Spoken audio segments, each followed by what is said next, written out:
Hello! Blogger versus vlogger. What's the difference between the two? As per definition, blogger is a person who writes and shares content in a written form, usually on a website or blog. When we say website, this refers to Facebook, Instagram, Twitter, or any other platforms wherein pwede ka mag-post og text and pictures. The content of blog includes personal experiences, opinions, personal stories, and even reviews. Bloggers focus on photography and writing. Sa Bisaya pa, every time nag-post og picture nga naay caption or naay information about that certain picture or any information about sa atong kinabuhi, that can be considered as blog. Now, let's talk about vlogger.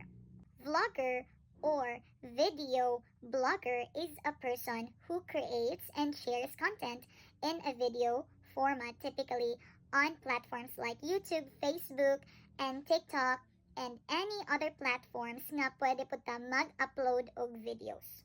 Vloggers document their everyday lives and experiences in a video format instead of written posts.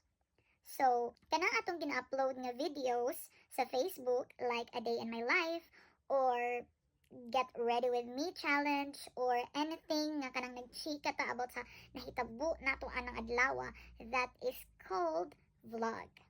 Okay? Keep it in mind that blogging and blogger is for writing and photography, while vlogger and vlogging is for videos and storytelling. Arasa? Thank you later. Bye. Ariyak.